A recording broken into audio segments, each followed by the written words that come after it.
అయితే ఎందుకు చెప్తున్నా అటకాగవే సరే అయిపోయింది దాని గురించి బాధ ఏంది కానీ అధికారం ఎవడు అబ్బ సొత్తు కాదు, అధికారం ఎవరి గుత్త సొత్తు కాదు. అధికారంలో మీరు ఎవరిని తెలుసుకుంటే వాళ్ళని కూర్చోబెడతారు, ఎవరు వద్దనుకుంటే వాళ్ళు దిగాల్సిందే, తప్పకుండా మీకు సేవ చేయాల్సింది, అలా రెండో అనుమానం లేదు. నాది ఇది అధికారం అనేవాడు అనుకుంటే ఆనంద పిచ్చోడు లేడు. ఇక్కడ ప్రజాస్వామ్యంలో ప్రజలే మా తలరాత రాష్ట్రాలు. 2 సార్లు ఇచ్చింది మీరే, ఒకసారి పక్కకు కూర్చోమని చెప్పింది మీరే, మళ్ళీ 3 ఏళ్ళ తర్వాత కేసీఆర్ని తెచ్చేది కూడా మీరే, అది కూడా నాకు తెలుసు మీకు తెలుసు పక్కా. ఎందుకంటే ఇవాళ ఈ రాష్ట్రంలో అందరికంటే కడుపు మండినోడు ఎవరైనా ఉన్నారా అంటే రైతే ఉన్నాడు. ఇప్పుడు నేను నిజంగా చెప్తున్నా, నేనేమి ఇంక 3 ఏళ్ళు ఉంది ఎలక్షన్, చాలా దూరం ఉన్నది. అయినా కూడా చెప్తున్నా ఇవాళ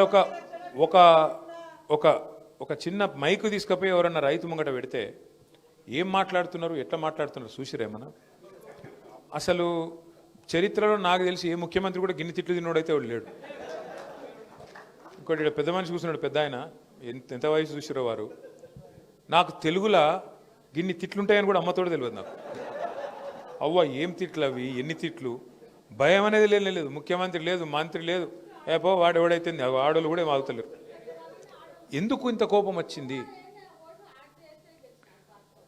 నువ్వు తిట్టక తల్లి, ఈ విషయం తిట్లు చాలు ఇప్పుడు వద్దు కానీ కాక ఎందుకు ఇంత కోపం వచ్చింది అనేది మేము కూడా ఆలోచన చేసినాం. ఇంత జల్దీ రావద్దు కదా కోపం వస్తే కూడా, ఆఖరి సంవత్సరం వస్తుంది, 2 ఏళ్ళ ముంగట వస్తుంది. ఇంత జల్దీ అధికారంలోకి ఎక్కగానే ఇట్లా కనబడేది అనేది మనకు కనబడుతుందా? మనకు పదవి అయిపోయిన బాధ ఎక్కువ ఉందా, లేకపోతే నిజంగానే జనంలో బాధ ఉందా అని చెప్పి మేము కూడా కొన్ని సర్వేలు అవి చేయించినాం. అందులో వచ్చింది ఒక మాట మెయిన్గా. ఎందుకంటే మనిషికి ఆశ పెట్టద్దు, ఆశ పెట్టి ఎత్తేస్తే దాని నుంచి వచ్చే రియాక్షన్ మామూలుగా ఉండదు. ఇలా మీ అందరి కోపం కూడా కదా ఇక్కడికి వచ్చిన వాళ్ళది. ఏం చెప్పింది వీళ్ళు? RRR మీకు అనుకూలంగా మారుస్తాం, మీకు ఎవ్వరికి దెబ్బ దాకకుండా చూస్తాం, మీకు ఎవ్వరికి కూడా ఏం కాదు, మీ భూములు పోకుండా చూస్తామని చెప్పారు. అంతేనా? ఇదే అనిల్ కుమార్ రెడ్డి, ఇదే రాజగోపాల్ రెడ్డి, ఇదే కోమటిరెడ్డి వెంకటరెడ్డి, వీళ్ళందరూ చెప్పి మీ ఓట్లు తీసుకొని ఇవాళ పత్త లేకుండా ఎక్కడోడక్కడ తప్పించుకొని తిరుగుతూ ఉన్నారు. ఓడ మీద ఉన్నప్పుడు ఓడమల్లన్న, ఒడ్డుకెక్కినాక బోడమల్లన్న. ఇవాళ ఇది కథ.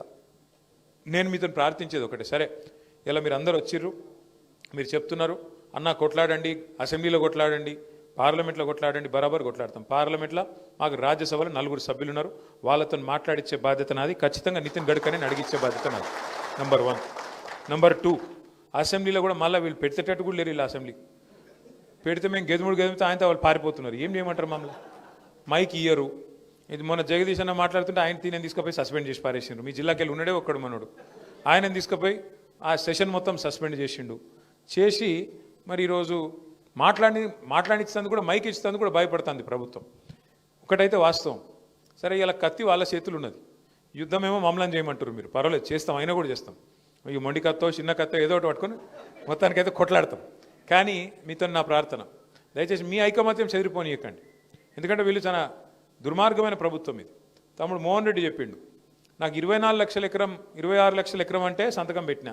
చదువుకున్నాడు పిల్లగాడు, ఉన్నది 2 ఎకరాలు, ఇంకో 2 ఎకరాలు కొన్నాడు. వాళ్ళ బావ, వాళ్ళ అన్న, వాళ్ళ వదినే, ఆయన భార్య పేరు మీద 4 ఎకరాలు ఉన్నది. చదువుకున్నాడు, తహసీల్దార్ దగ్గర మంచిగా నవ్వుకుంటే సంతకం పెట్టిండు. అలా చూసిన, నేను కూడా కాగితం తీసి చూసిన. ఒకసారి మా లీగల్ సెల్ కూడా నేను రిక్వెస్ట్ చేస్తా ఉన్నా. ఇది చాలా అన్యాయం. ఇదైతే మాట ఇచ్చి రాయించుకొని 26 లక్షలు అని చెప్పి ఎకరానికి ఇలా 6 లక్షలు ఇస్తామంటే ఇంతకంటే అన్యాయం ఏదైనా ఉంటుందా? దయచేసి నేను మిమ్మల్ని కోరేది ఏంటంటే, ఆయన చేసిన తప్పు మీరు చేయకూరి.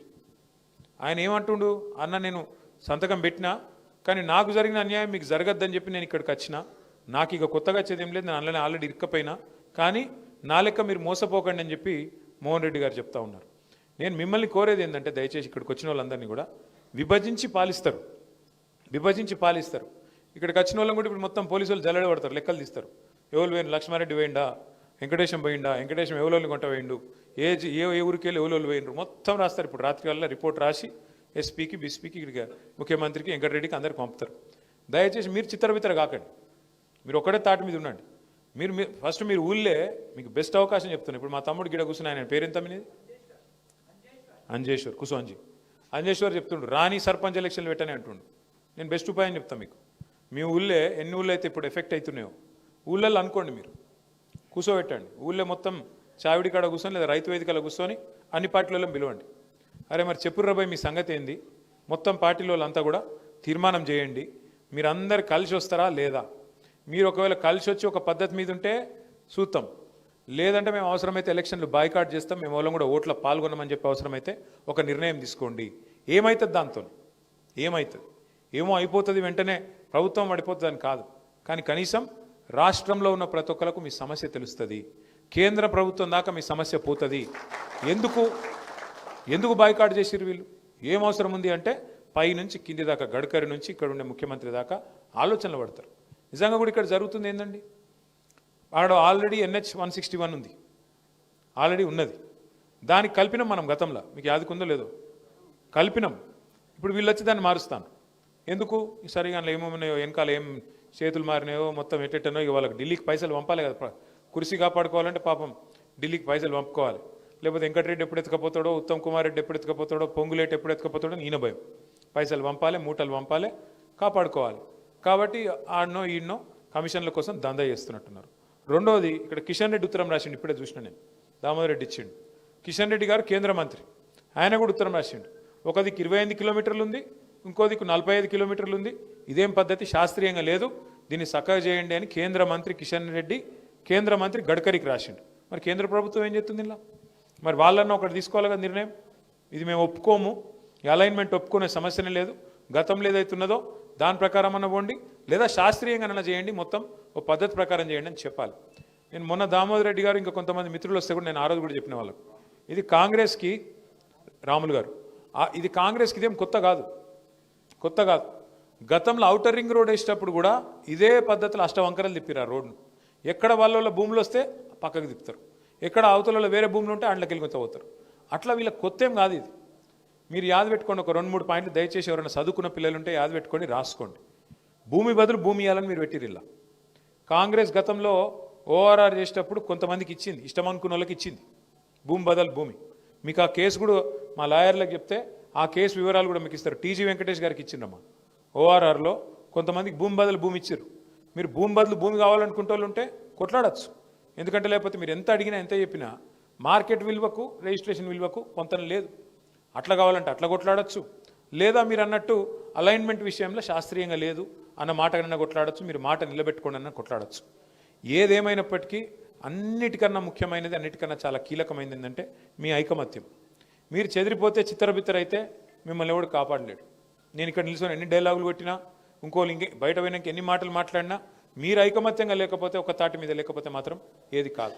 చింతమడక ముద్దుబిడ్డ గౌరవనీయులు పెద్దలు కేసీఆర్ గారు మరి ఎక్కడ ఎవరు మాట్లాడక ముందు తెలంగాణ రాష్ట్రం అవసరం ఏంటి, తెలంగాణ రాష్ట్రం ఎట్లా సాధించాలి అని చెప్పి కంకణబద్దులై బయలుదేరి మొత్తం రాష్ట్రమంతా కూడా తిరిగి అందరినీ మేల్కొల్పి తెలంగాణ ఉద్యమానికి ముందట తీసుకుపోయినారు. మరి ఆయన తనట్లా ముందడుగేసిండు కాబట్టే మరి వాళ్ళ తెలంగాణ రాష్ట్రం వచ్చింది. అందులో ఏమాత్రం సందేహం లేదు. అవునా కాదా? అంటే చింతమడక గడ్డ అంటే అంత పవర్ఫుల్ గడ్డ. చింతమడక మట్టి నుంచి ఒక ఉద్యమం పుట్టింది. దానితోని దేశ చరిత్ర మారింది, మన రాష్ట్ర చరిత్ర మారింది. మరి అదే చింతమడక గడ్డ నుంచి ఇవాళ ఇక్కడికి నన్ను ఆహ్వానించి బతుకమ్మకు రమ్మని మీరు నన్ను పిలిచినందుకు చాలా సంతోషం. ఎందుకంటే చాలా ఏండ్లు నేను రాలేదు చింతమడకకు, మీ అందరికి కూడా తెలుసు. కానీ ఈ సంవత్సరం ప్రత్యేకమైన పరిస్థితులు ఉండే, పోయిన సంవత్సరం ఇంకొక రకమైన బాధాకరమైన పరిస్థితులు ఉండే. కానీ ఈ సంవత్సరం ప్రత్యేకమైన పరిస్థితుల్లో కూడా మరి నన్ను హక్కున చేర్చుకొని మీరందరికీ ఇక్కడికి రమ్మన్నందుకు నిజంగా ధన్యవాదాలు. మీకు ఒక మాట చెప్పాలి, ఎవరికైనా కన్న ఊరంటే చాలా ప్రేమ ఉంటుంది. ఎవరికైనా కూడా సొంత ఊరిలో అనేకమైన జ్ఞాపకాలు ఉంటాయి. నాకైతే చిన్నప్పటి నుంచి మన చింతమడకలో కులాలకు మతాలకు అతీతంగా అందరం కలిసి అన్ని పండుగలు చేసుకున్నట్టు చాలా బలంగా గుర్తుంది. నేను 7, 8, 9, 10 తరగతుల వరకు కూడా ప్రతి సందర్భంగా ఇక్కడికి వచ్చేది. దసరాకు, బతుకమ్మకు అందరం అన్ని కులాలను కలిసి మంచిగా ఆడుకున్నాం. మీరు ఏదైతే మన చింతమడక ఏదైతే నాకు నేర్పించిందో, అన్ని కులాలను కలుపుకోవాలి, అన్ని మతాలను కలుపుకోవాలని మన చింతమడక ఏదైతే నేర్పించిందో, నేను దాన్నే ధైర్యంగా తీసుకొని మొత్తం తెలంగాణ అంతా తిరిగి ప్రతి పల్లెలో ఈ బతుకమ్మను తీసుకొని తిరిగిన. మీ అందరికీ తెలుసు, తెలంగాణ ఉద్యమంలో బతుకమ్మ ఎత్తుకొని ప్రతి పల్లెలో కాళ్ళకు బల్పం కట్టుకొని తిరిగిన అంటే నాకు ఈ చింతమడక ఇచ్చిన ధైర్యమే తప్పితే ఇంకొకటి కాదు. అందుకనే చింతమడక ప్రజలందరికీ మళ్ళొకసారి శిరస్సు వంచి నేను నమస్కారాలు తెలియజేస్తా ఉన్నాను.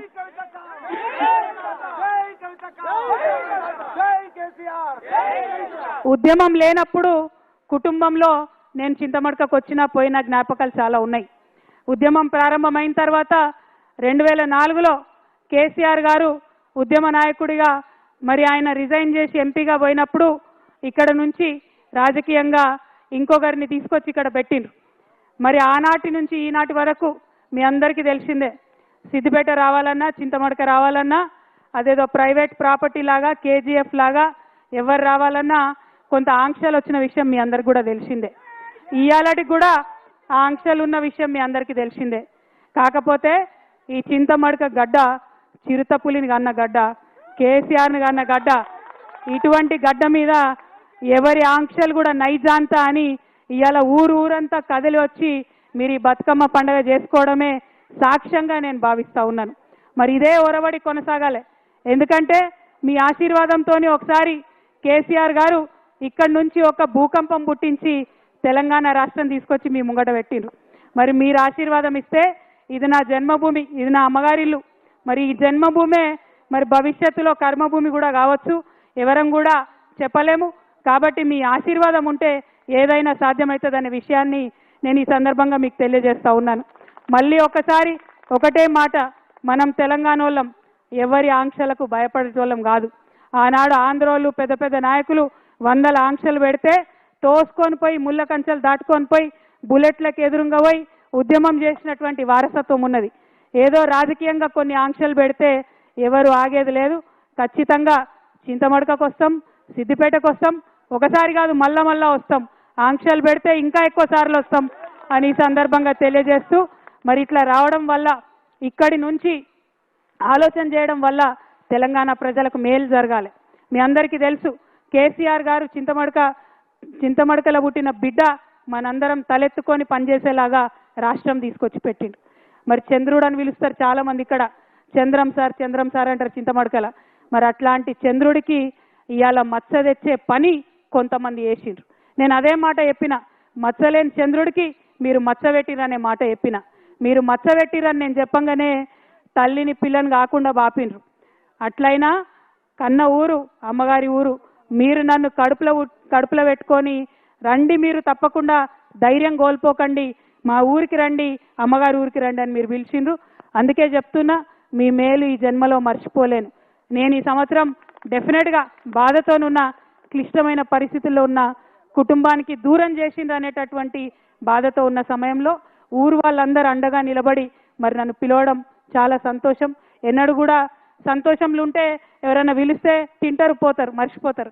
కానీ దుఃఖంలో ఉన్నప్పుడు ఉన్నోళ్ళే నిజమైన స్నేహితులు.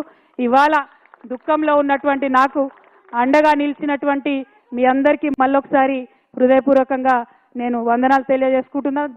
మీ అందరికీ తెలుసు, కొంచెం బాధ అవుతుంది, మీ ఇంటి ఆడబిడ్డను కాబట్టి మీరు అర్థం కూడా చేసుకుంటారని నేను అనుకుంటున్నా. పెళ్ళి అయి అప్పగింతలు చెప్పి తల్లిదండ్రులు నిలిచిపెట్టిపోతేనే బాధ ఉంటుంది.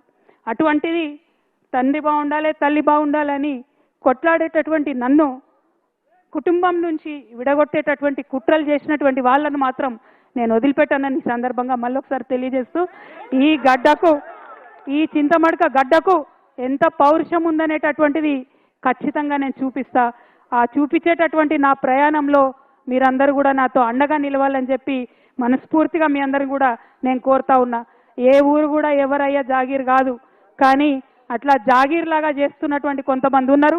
వాళ్ళ సంగతి కూడా, వాళ్ళ భర్తం కూడా ఫ్యూచర్లో పడతామని ఈ సందర్భంగా తెలియజేస్తూ, మరి నాకు మంచి ధైర్యాన్ని ఇచ్చి చిన్నప్పటి నుంచి ఆటపాట నేర్పి కులాలకు మతాలకు అతీతంగా మరి ఖచ్చితంగా ప్రజలతో కలిసి ఉండాలని నేర్పినటువంటి మా ఊర్లో మళ్ళొకసారి ధన్యవాదాలు తెలియజేస్తూ, మా ఆడబిడ్డలందరూ వెయిట్ చేస్తున్నారు బతుకమ్మ ఆడుకోవడానికి. డిస్టర్బ్ చేయకుండా మగపిల్లలందరూ బయటికి పోతే డీజే పెడితే మేమందరం కొంచెం సేపు ఆడుకుంటాం ఆనందంగా. ఎందుకంటే బతుకమ్మ అంటేనే ఆట, బతుకమ్మ అంటేనే పాట. కాబట్టి ఈ ఆట పాటలో మరి మునిగి తేలడానికి వచ్చిన నాకు కొంత మా మగపిల్లలంతా సహకరించి గ్రౌండ్ వదిలిపెట్టి పోవాలి. డీజే పెడితే ఖచ్చితంగా అందరం ఆడుకుంటాం.